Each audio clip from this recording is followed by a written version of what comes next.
¿Qué tal a todos? Bienvenidos a esta clase de relaciones renovadas.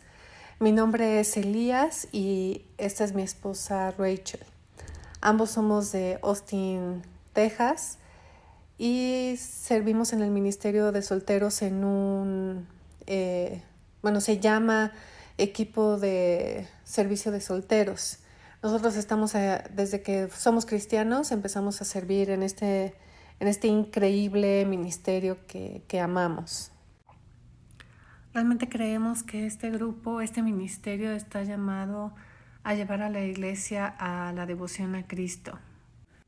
Cuando yo los mire, yo debo de decir, wow, así es como hay devoción hacia Jesús. Y mi rol como persona casada, y Efesios 5, es mostrarles a ustedes cómo se ve el dar la vida por la iglesia como Jesús lo haría.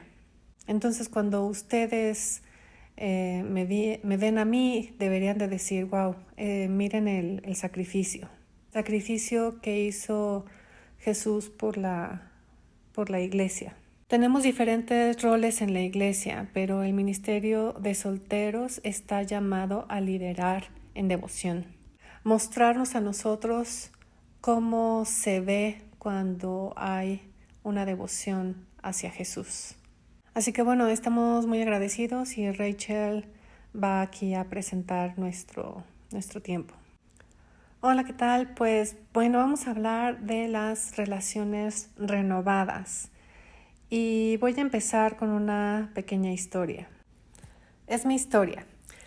Y llegué al Ministerio de Solteros donde éramos 6, entre hombres y mujeres. Y pues tú sabes, estando en los finales de mis 20s y estando más interesada en una búsqueda romántica, no estaba muy interesada pues en esas relaciones. O sea, estaba más como, voy a encontrar a alguien.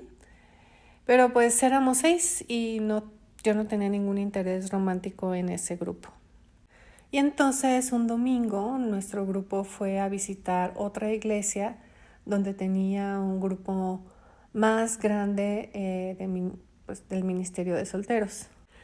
Y pasé al lado de Elías y pues él estaba sirviendo, así que hermanos, sirvan, eso los hace notarse. Y él estaba arreglando ahí algo en el escenario y cuando lo vi yo pensé, pues me casaré con él.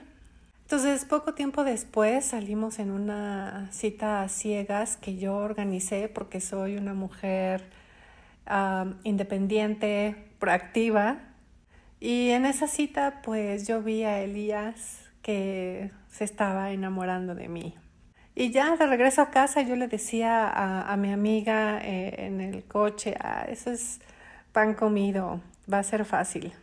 Y realmente me sentía muy segura, pero pues era joven, no sabía muchas cosas, apenas me acababa de bautizar y pues apenas estaba empezando en este mundo de las citas. Y pues bueno, yo tenía que aprender cosas y Elías siendo pues más grande que yo, él ya había aprendido ciertas cosas que yo tendría que aprender. Y pues sin duda hubo química y pues Elías sabía que la química no era suficiente, que también había que tener carácter y convicción. Entonces fue un tiempo para mí de aprender, ya que era muy diferente el salir en cita en la iglesia versus el salir en cita en el mundo. No se trataba nada más de sonreír, de ser lindo, coquetear y estar solo con emociones. Debía de tener carácter y tenía que probarme a mí misma como alguien de confianza para formar una relación de amistad. Y tenía que reflejar las características de Cristo, no solo a la persona en la cual estaba interesada, sino a todos mis hermanos y hermanas. Así que si quería construir relaciones sanas, realmente debía de renovar mi visión de las relaciones. Y en realidad pasaron 2 años después de esa primera cita que Elías realmente empezó a buscarme de una manera romántica.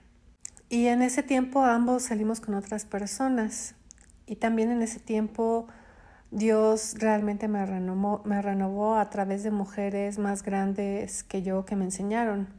Así que les aconsejo que busquen a mujeres mayores que les puedan enseñar, vale mucho la pena. Y empecé a ver que me estaba quedando corta en lo que concierne a mis relaciones, tanto platónicas como románticas. Herí los sentimientos de los hermanos sin ni siquiera darme cuenta.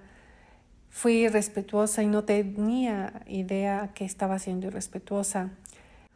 Emocioné a unos hermanos sin quererlo realmente, derivado de mis inseguridades y mi deseo de llamar la atención. Así que realmente tenía que aprender cómo amar a mis hermanos en Cristo. Tenía que aprender cómo ser una buena amiga.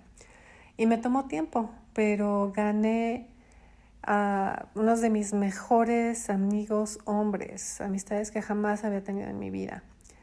Y aprendí cómo vivir en el amor de Dios en comunidad.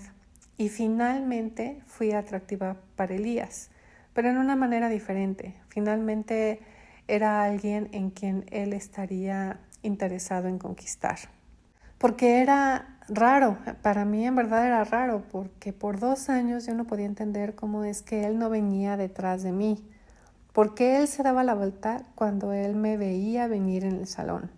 Era desconcertante, pero tenía que crecer y madurar. Así que bueno, y ahora empieza a hablar Elías. Por cierto, no defiendo el darse la media vuelta e irse del salón. Son algunas de mis propias imperfecciones. Pero sí, carácter, convicciones, química, estas cosas importan. Son cosas que le decimos a la gente que busque y siempre comunicamos a las personas, no te instales en ningún lugar. Y si te vas a instalar, cuenta los gastos antes de que te instales, porque te estás instalando. Química, carácter, convicción, estas cosas importan, ¿cierto? Así que lo que quiero hacer ahora es como desglosar lo que creo que es interesante y específico para el ministerio de solteros en nuestras iglesias. El ministerio de solteros en nuestras iglesias es muy único porque hay un amplio espectro de experiencia, de vida, de edades y trasfondos. El ministerio de solteros es bastante diferente a cualquier otro ministerio. En el ministerio universitario están pues ahí por algunos años. En el ministerio de jóvenes también están ahí por algunos años. El ministerio de casados pues están como que en esa estación. Y el ministerio de solteros es este amplio espectro de gente que tienen entre 20 y tantos años hasta 60 y tantos años, como que tienes de todo. Entonces, lo que quiero hacer es llevarnos a través de todas estas diferencias culturales y cómo todas estas se intersectan en el ministerio de solteros y traen consigo sus propias expectativas de cómo son las relaciones platónicas o románticas entre hombres y mujeres. Quiero analizar eso y voy a dar ciertas generalizaciones. Puedes derribarlas o tirarle piedras a estas generalizaciones después, pero estas son solo unas ideas, ¿ok? Entonces, el cambio sucede, ¿cierto? Esto es de lo que estamos hablando. Entonces vamos a empezar por esta era de los 90s. Vamos a retroceder hasta esos tiempos y quizá hay personas que van más allá de los 90s, pero empecemos aquí. Afuera de la iglesia en los 90s, las relaciones entre hombres y mujeres, ya sea de amistad o de otro tipo, tenían sus particularidades que ya no existen más. Y aquellos que son más grandes de edad sabrán de esto. Si un hombre en el mundo quería conocer a una mujer, que también estaba en el mundo, tenía que hacer esta cosa radical de caminar hacia ella y hablarle como un completo extraño y pedirle su teléfono. Y después fijar una fecha para salir, ir por ella y llevarla a comer solo para conocerla, ¿cierto? Sé que suena alocado.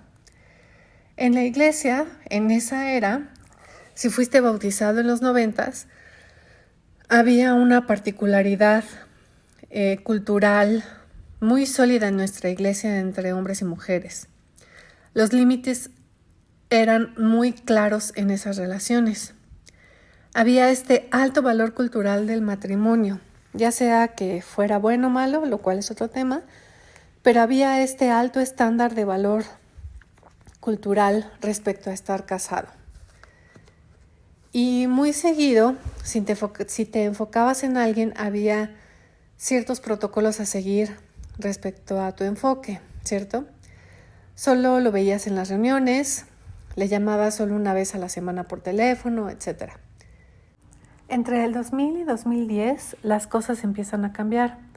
Afuera de la iglesia, en su mayoría, hombres y mujeres siguen más o menos interactuando como lo habían estado haciendo, pero algo empieza a ser diferente. Los celulares traen los mensajes de texto y mensajes instantáneos, y para el 2008 tenemos estos teléfonos inteligentes en nuestros bolsillos. Y en la iglesia, la cultura respecto a salir en cita empieza a cambiar también. Hombres y mujeres empiezan a pasar más tiempo juntos. De una vez a la semana pasan a enviarse mensajes de texto diario. Y se empieza a pensar y a preguntar, ¿y eso qué significa? ¿Significa que le gusto? ¿Le enviará mensajes a todos o a todas, así como a mí? Etcétera. La forma tradicional de salir en cita y conocer a alguien en nuestra iglesia empieza a cambiar y a perder su impulso. Se vuelve cada vez más raro motivar que haya citas dobles o citas en general como una práctica de la comunidad, y empieza a cambiar un poco. Los límites y la comunicación entre hombres y mujeres se están desdibujando, ya que pues están texteando, etc. Ahora, 2010 al presente. Los últimos 12 años allá afuera. Los teléfonos inteligentes han cambiado radicalmente el panorama de cómo nos relacionamos. Teléfonos inteligentes, redes sociales, se vuelven la forma principal para conectar. Snapchat, Instagram, Facebook, etc. Esta es la manera en la que ahora nos comunicamos. ¿Cómo nos conectamos? Las aplicaciones de citas se vuelven la norma. Había un tiempo en que no era una aplicación, porque no había aplicaciones.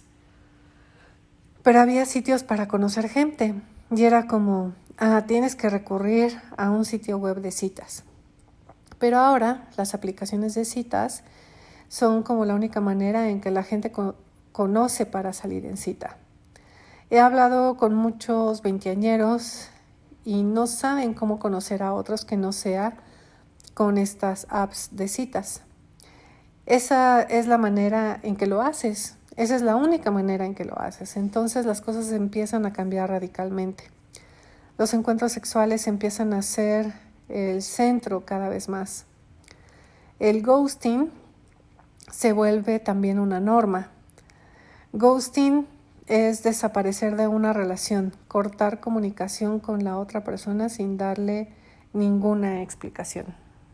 Antes no podías hacer ghosting porque pues si la tenías que recoger o si ella tenía tu teléfono, como que era pues más difícil. Eras más que simplemente un perfil de Instagram, o sea, la gente sabía dónde vivías. La pornografía está más al alcance de una persona que antes, está dañando las relaciones, las expectativas y el trato con el sexo opuesto de ambos lados. Sexting también se vuelve como la norma y es extraño que sea normal, pero pues así es. La identidad de género empieza a ser como algo que fluye más en las conversaciones. Los límites entre hombres y mujeres se desdibujan aún más a medida que aumentan los dispositivos y las interacciones entre sí a través de la tecnología.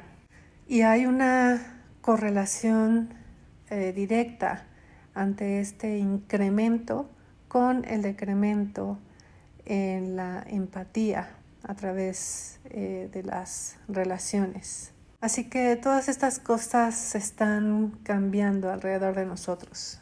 Y esta generación que se ha bautizado viene de esta cultura.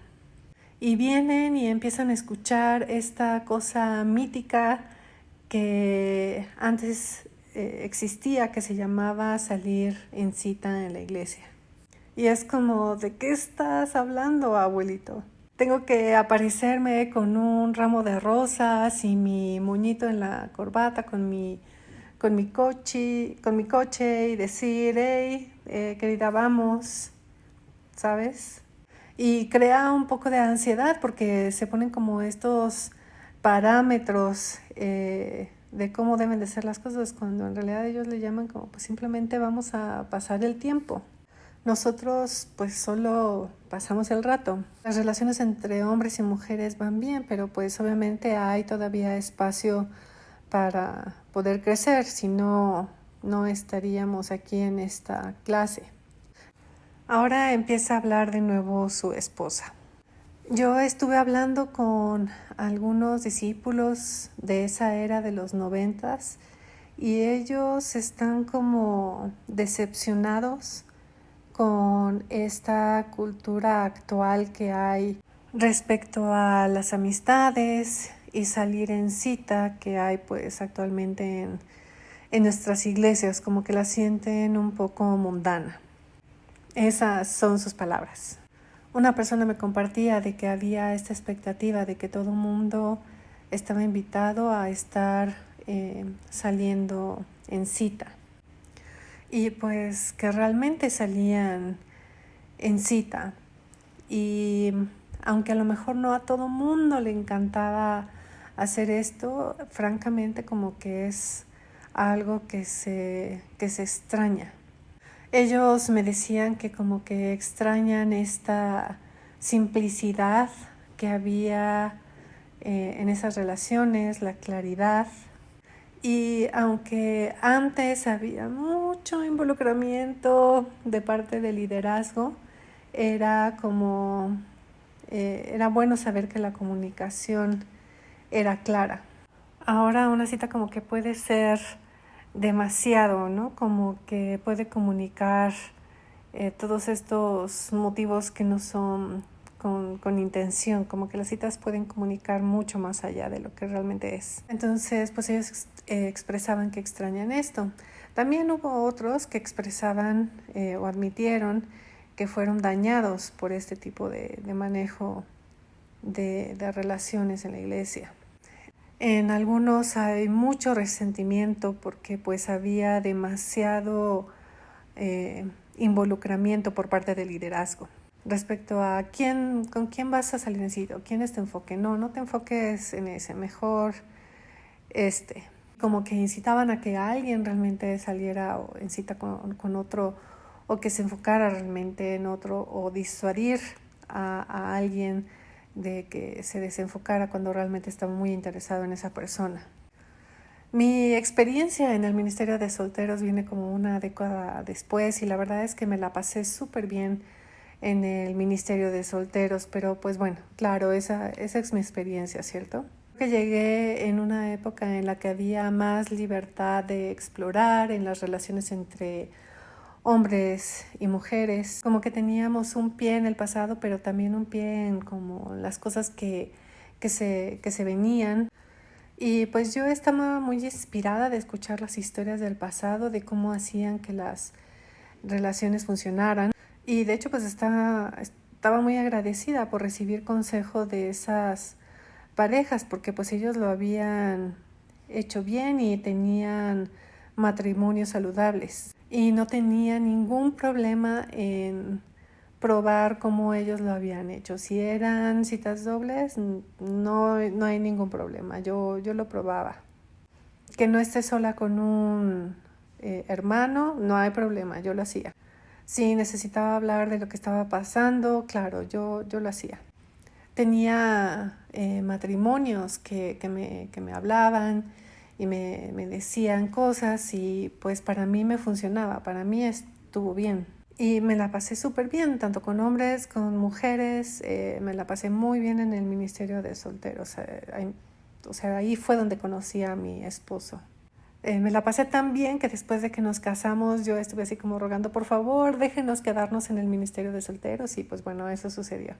Pero pues también tuve amigos que no se sintieron de la misma manera. Su experiencia no fue la misma que la mía. Y en retrospectiva, con esta mayor libertad que teníamos en las citas, a veces se traducía en que algunas personas se sentían excluidas o incluso elegidas, porque ya no hay una expectativa de que todo mundo invita a todo mundo en cita. Y fue un tiempo muy doloroso para algunos de ellos. Yo recuerdo que mucha gente empezó a buscar afuera este tema de salir en cita y pues ellos se sentían realmente desplazados e incluso juzgados porque lo estaban haciendo fuera de lo que era la norma, e incluso yo también los juzgaba, ¿no? Porque era ¿cómo lo estás haciendo o por qué lo estás haciendo de esta forma, ¿no? Y pues es que sus relaciones estaban siendo malas, ¿no? Había esta tensión en cuanto a la libertad y estábamos tratando de ver qué es lo que funcionaba y no sabemos cuál es la manera que va a permanecer. En los últimos años, como Elías lo dijo, las relaciones han cambiado dramáticamente. Por ejemplo, las conversaciones que ahora tengo con los solteros más jóvenes vienen con decisiones que me cuentan que tomaron pues ya muy en el pasado, o sea que ya hicieron las cosas respecto a cómo tener estas relaciones. Como buscar consejo antes de hacer las cosas ya no es la norma. Y hablando con este grupo de solteros que son de ese grupo de edad, como que a ellos les suena raro lo que es el tema de salir en cita, o sea, como que no me entienden, se preguntan por qué tengo que salir en cita con alguien en quien no estoy interesado. ¿Por qué debo de dejar que paguen, o sea, que paguen por mí? ¿O por qué debo yo de pagar por su comida? Para ellos es, ¿por qué? ¿Por qué tengo que hacer algo que yo no quiero hacer? Ellos no podían entender por qué no podían hablar con alguien, con quien fuera que sea, donde quiera que sea, en el momento que sea. Ellos quieren ser de confianza, ellos quieren poder tomar sus propias decisiones. Yo he conocido a solteros que han probado estas aplicaciones de citas y pues hay resultados de todos colores y sabores. Algunos han traído a sus parejas a la iglesia, han estudiado la Biblia y se han bautizado, amén. También muchos han terminado con el corazón roto. Solamente hay una pareja que conozco que se conocieron en una aplicación de citas, se casaron en la iglesia y pues ellos siguen siendo parte pues de nuestra congregación. Eso no significa que sea como la regla, es solo pues desde mi experiencia. Creo que todos podemos concordar en que todavía estamos tratando de definir cómo esto es que va a funcionar con estas nuevas generaciones. Estamos pues caminando como que en territorios inexplorados. Y alguno de nosotros que ya somos más viejos cristianos o que tenemos más tiempo en la iglesia, nos puede costar trabajo caminar al lado de personas pues más jóvenes porque pues podemos ser un poco quizá legalistas, que empezamos a juzgar. Y es como pues hermana, pues yo te dije que hicieras las cosas de determinada manera y no quisiste hacer caso y estos son los resultados que ahora tú te trajiste a ti misma, no sé. Al mismo tiempo he visto como los corazones expuestos de ciertas personas, porque al tener tanta libertad como que ya no es como que quieran esconder cosas.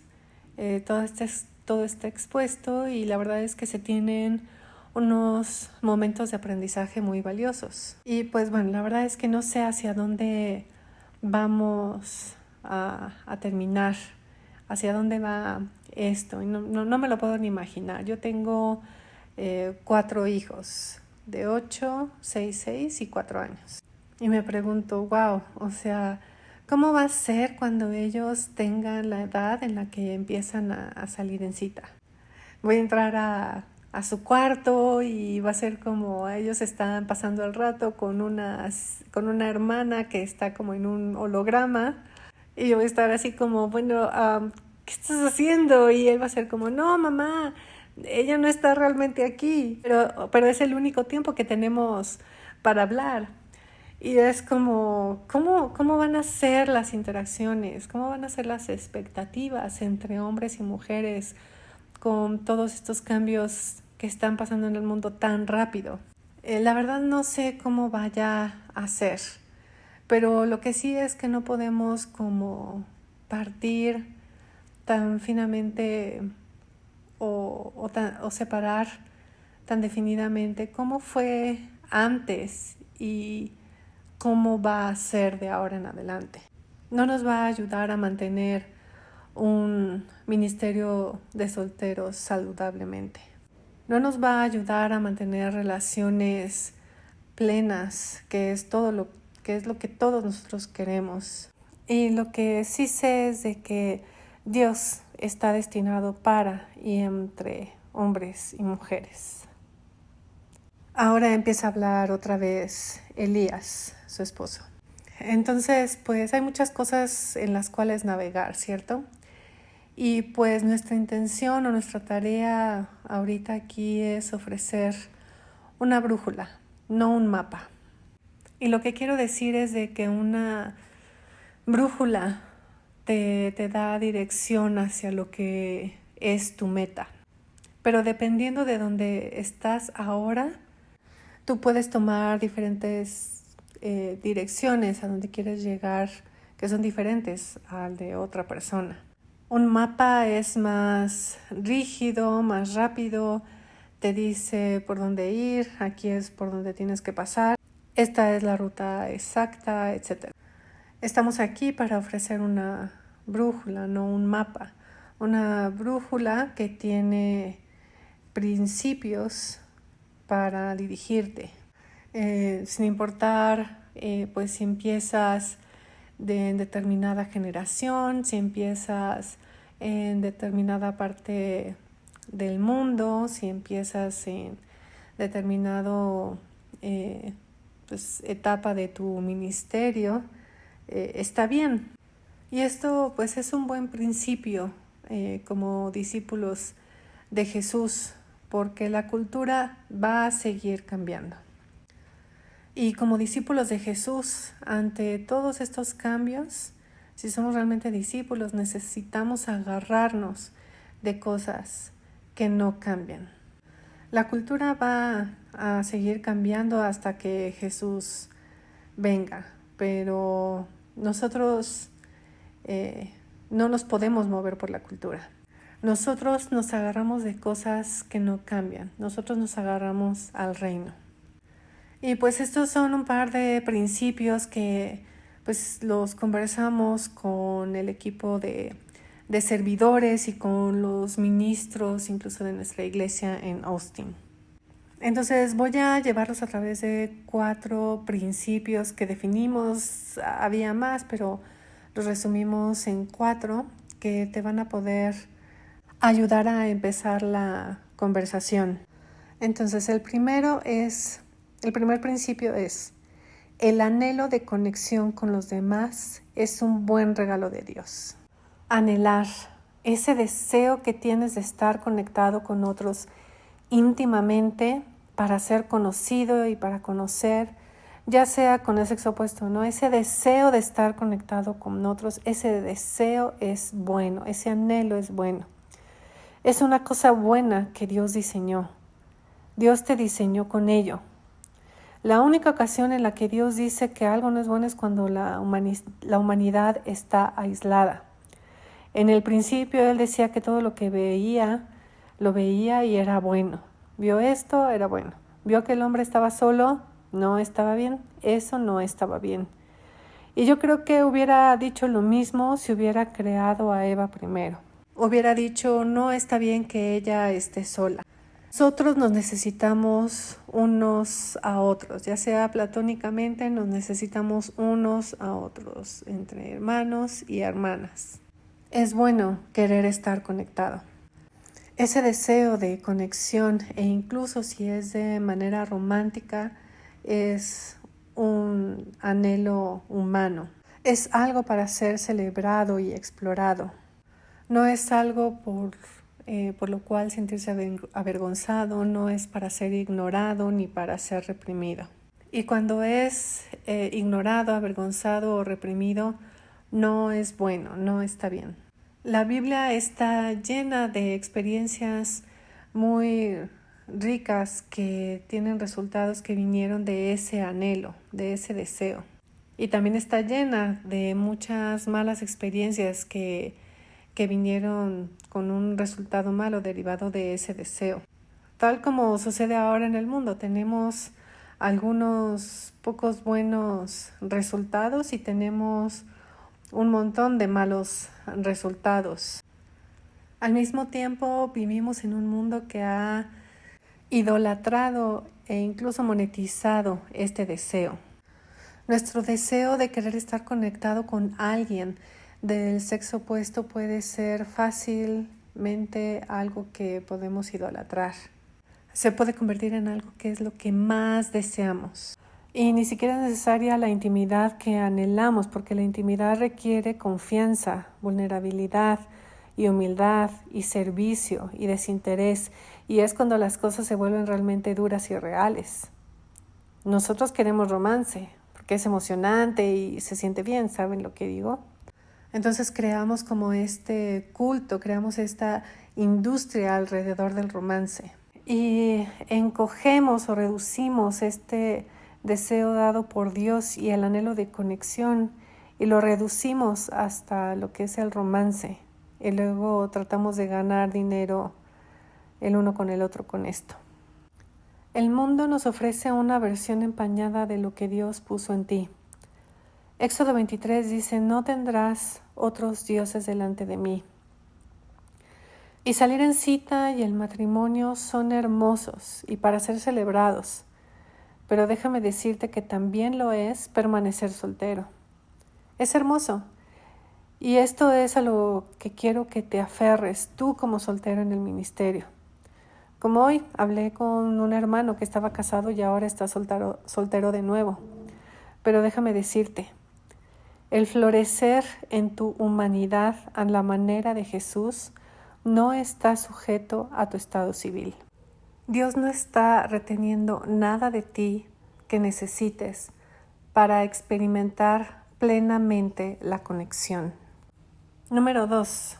Nosotros buscamos un tipo de amor culturalmente único. Jesús dice en Mateo 5, tú eres la luz del mundo, tú estás en una montaña que no se puede ocultar. Debes sobresalir, completamente diferente al resto del mundo en cuanto a cómo se aman.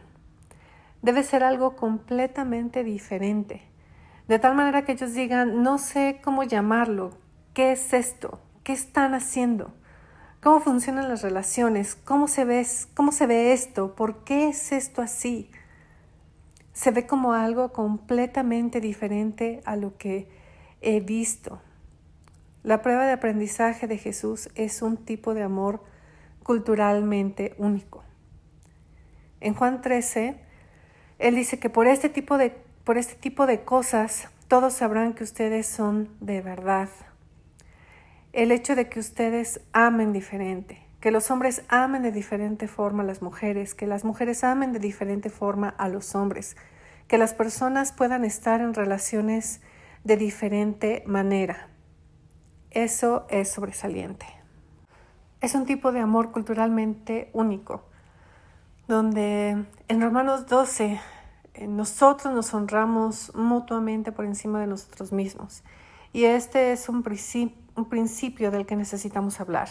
Tenemos que averiguar cómo se ve eso. ¿Está pasando eso? ¿No está pasando? ¿Por qué no está pasando? ¿Qué se necesita para que pase? ¿Cuál es la incomodidad de pensar en cómo sucede eso? Nuestra conexión el uno con el otro. ¿Cómo practicamos el amor, este honor, esta devoción? Número 3. ¿A Dios le importa con quién me case? Esta es una pregunta, ¿cierto? Es una pregunta guía. Nosotros tenemos que lidiar con esta pregunta.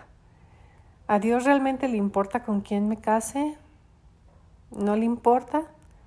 Cuando miramos las Escrituras y miramos a Adán y a Eva, los dos volviéndose uno y desarrollando una familia que viviría bajo las reglas y reinado de Dios y participaría en el florecimiento de la humanidad.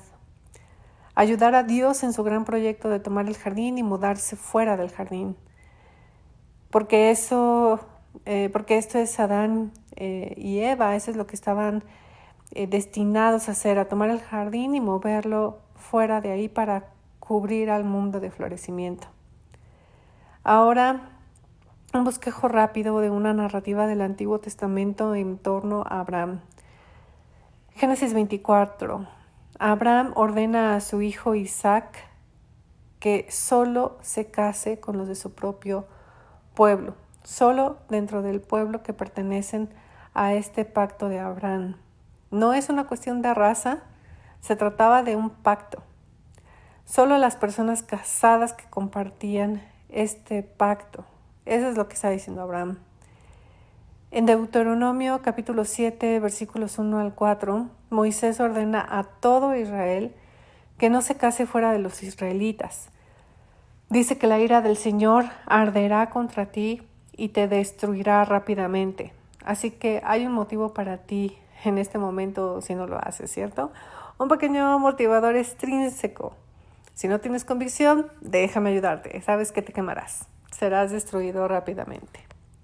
Ruth, que es moabita, no es judía, se convirtió al judaísmo y ahora está adorando a un Dios monoteísta. Tiene un pueblo que adora a un Dios y cuando su esposo muere, su suegra va a buscar otro esposo. ¿Pero dónde busca ella? Solo entre los israelitas.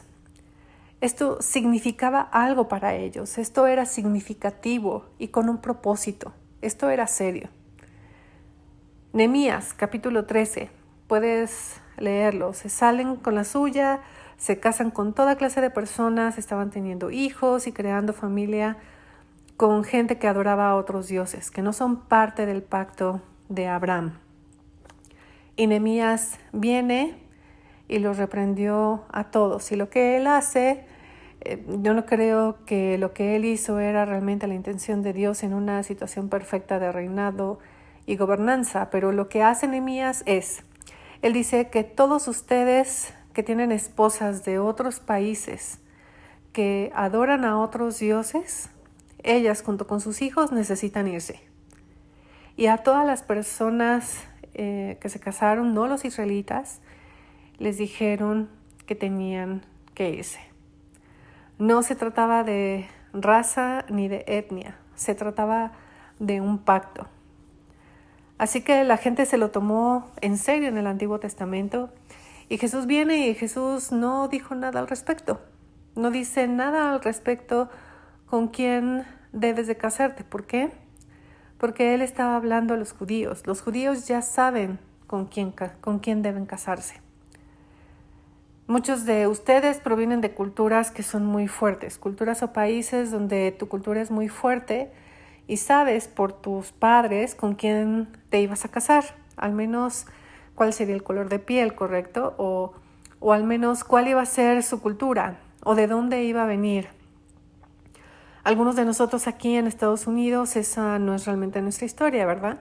Pero esta era la cosmovisión de los judíos en el primer siglo. no había ninguna duda sobre con quién te ibas a casar. Ya lo sabías. De hecho, tus padres negociaban con dinero y una cabra años antes. Ellos se encargaban de eso. Luego viene Pablo y ahora está hablando ante una multitud mezclada entre gentiles y judíos. Y están tratando de resolver esto y viendo dónde se encuentran los límites del pacto. Esto es lo que Pablo tiene que decir en 1 Corintios 7:6. Una mujer está atada a su marido mientras él vive, pero si su esposo muere, ella es libre de casarse con quien quiera. Pero él, ¿qué? Debe de pertenecer al Señor. Eso era sinónimo de ser un seguidor de Jesús en una relación de pacto con Él. ¿Cómo entra uno en el pacto de Jesús? Pablo habla de esto en Colosenses. Ya no es la circuncisión hecha con las manos, ahora es la circuncisión de corazón hecha por Cristo. Mientras entregas tu vida a Él, tú pones tu fe en su muerte y en la resurrección en el bautismo. Lee Colosenses. Este es el nuevo pacto y Pablo dice, eres libre de casarte con quien quieras, siempre y cuando pertenezca al Señor. Así que el matrimonio está destinado a servir como este vivo ejemplo de la iglesia. Como compartí con ustedes al principio, que si mi matrimonio está destinado a ser un vivo ejemplo de la relación de Cristo con la iglesia para ti, ¿cómo hago eso? ¿Cómo hago eso si no estoy en una relación con alguien que está en un pacto de relación con Jesús? Si el matrimonio está destinado a ser algo en donde nosotros nos levantamos y entrenamos a niños para participar en la misión de Dios que ya se está llevando a cabo en el mundo, donde extendemos el florecimiento de la humanidad a través de nuestras familias, ¿cómo hago eso con alguien que no está dentro del pacto con Dios? Así que la visión de Dios es siempre que su pueblo, que su gente sea apartada en su propósito para el matrimonio y la familia. Y hay otras escrituras a las que puedes ir y estudiar por ti mismo. Pienso que a lo que nos enfrentamos con esta pregunta de que si Dios se preocupa con quién me caso, también estamos tentados a hacernos otra pregunta. Y la pregunta es la que la serpiente hizo a Eva. ¿Dios realmente dijo eso? ¿Así es como realmente son las cosas aquí? ¿Realmente le importa con quién me case? Y sí, así es. Absolutamente le importa. Y eso determinará quiénes serán tus candidatos o candidatas. Y eso determinará qué tipos de límites, relaciones y expectativas tendrás con estos candidatos. Cuando yo empecé y me convertí en cristiano, mi grupo considerado para salir en cita se encogió enormemente. Bueno, no es que tuviera un grupo súper grande, pero sabes a lo que me refiero, ¿cierto? No era como, wow, enorme. Era como, pasé de un grupo pequeño a otro que era exclusivo y realmente increíble, ¿ok? Eso hace sentido. Ok, número 4.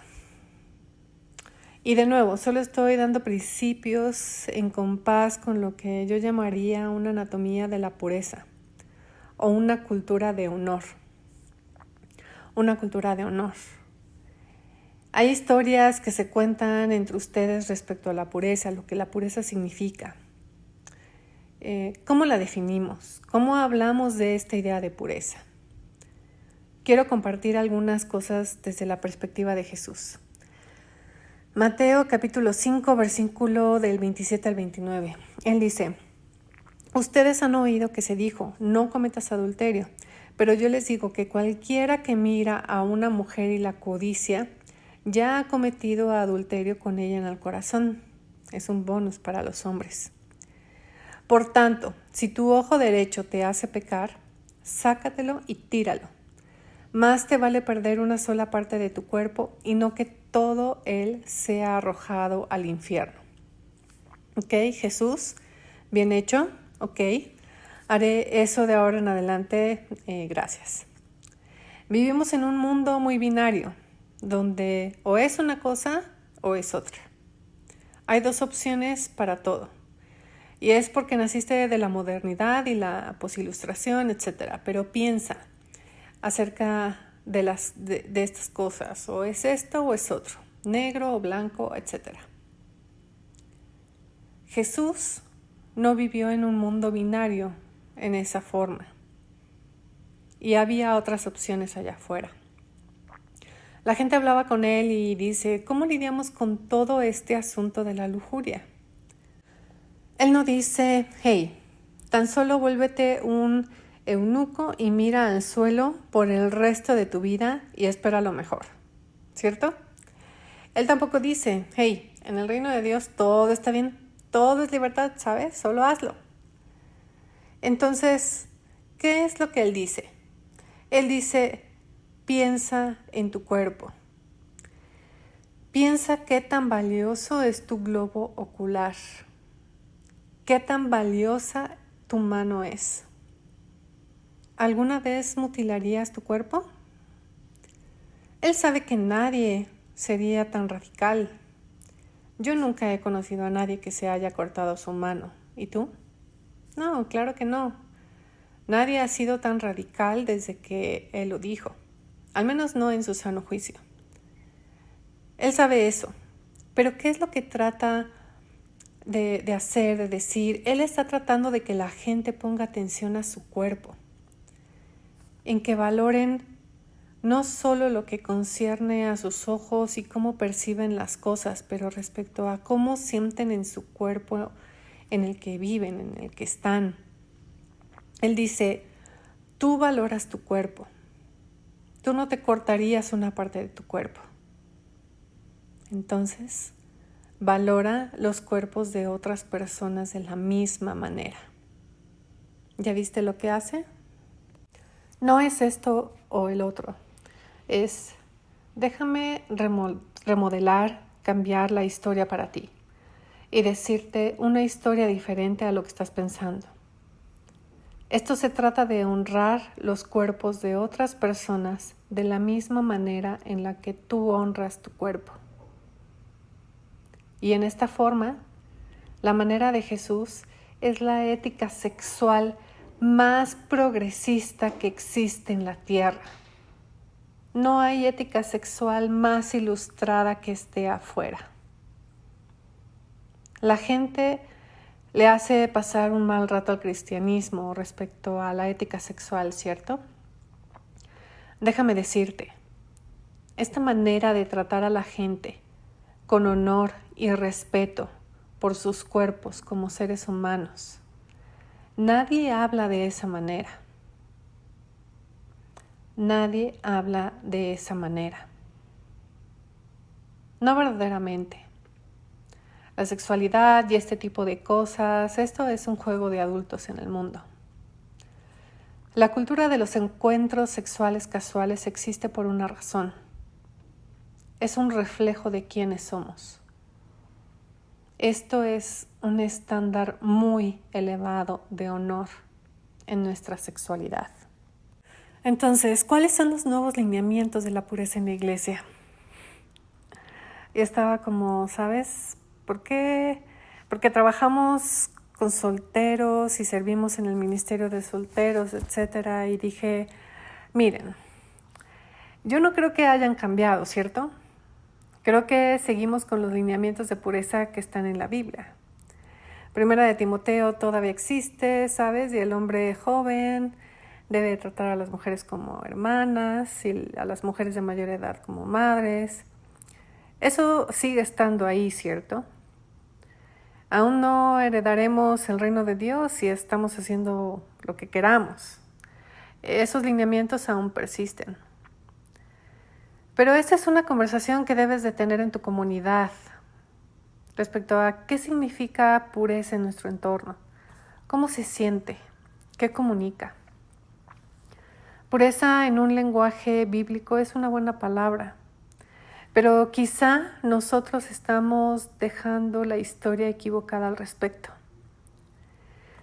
Si la pureza se trata de tener algo placentero de ti mismo, algo que ahora tienes que ver como algo malo, aunque es un deseo normal en tu humanidad, entonces Dios se convierte en alguien que te esté impidiendo algo. Y decirle no a Dios es como, tengo que decir no porque si no seré castigado o lo que sea. Pero ¿qué tal si la historia de la pureza tiene que ver con honrarte a ti mismo y el cuerpo que se te ha dado y el cuerpo de otros? Para que tú puedas crecer en ambos, dando y recibiendo amor, para que puedas expandir la capacidad de ser un ser de amor en tu humanidad. Después, decir no en esa historia se trata más de afirmar lo bueno de Dios. ¿Ven la diferencia? Entonces, ¿cuál es la historia que tú cuentas? ¿Es acerca de vergüenza? ¿Es acerca de honor?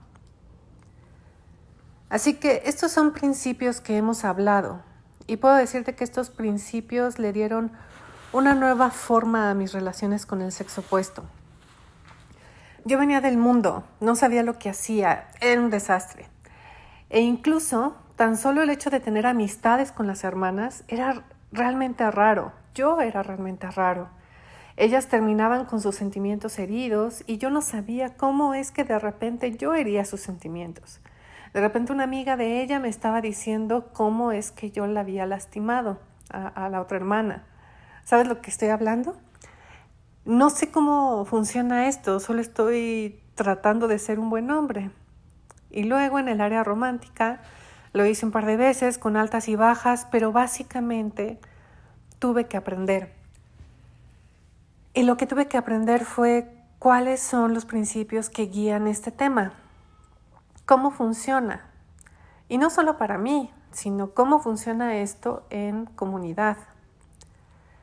Los mandamientos de Jesús proveen una brújula. El mapa depende de dónde empiezas.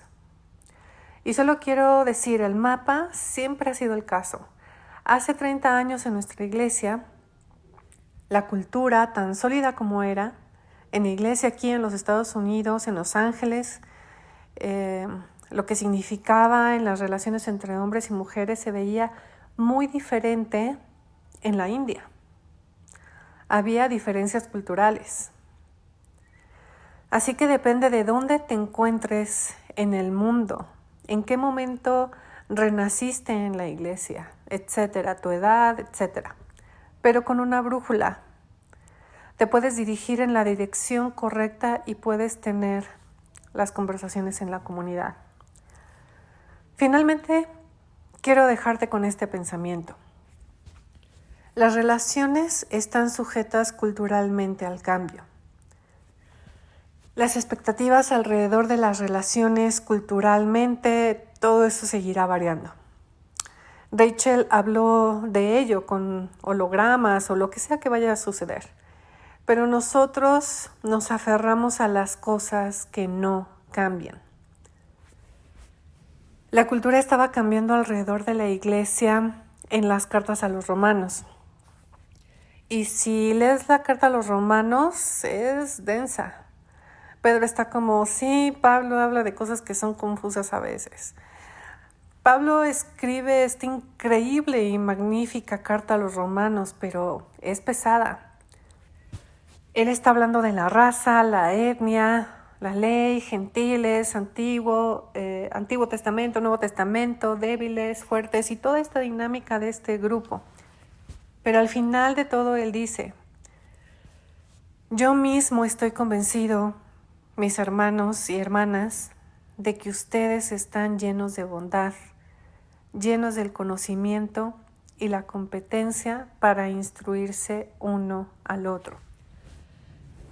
Y eso es lo que quiero comunicarte. Es complejo. Y hay muchas cosas que están cambiando por todos lados. Ustedes, estoy convencido, ustedes, hermanos y hermanas, tienen lo que se requiere para tener estas conversaciones. Ustedes siguen a Jesús, ustedes se aferran a las cosas que no cambian. Ustedes operan en comunidad, ¿cierto? Y ustedes están llenos de la bondad del Espíritu Santo y el conocimiento a la manera de Jesús. Y ustedes son competentes y lo van a resolver. Ustedes han llegado hasta aquí, solo necesitamos seguir adelante. En Austin nos tomó 7 semanas hablar de estas cosas y hablamos también de otros principios y llegamos a un lugar muy bueno, muy increíble, pero no llegamos ahí sin trabajo. Aún hay trabajo por hacer continuamente. Y mientras sigamos en este mundo, en relación el uno con el otro, en comunidad, va a ser un trabajo que hay que mantener. Pero necesitamos tener estas conversaciones, necesitamos seguir hablando.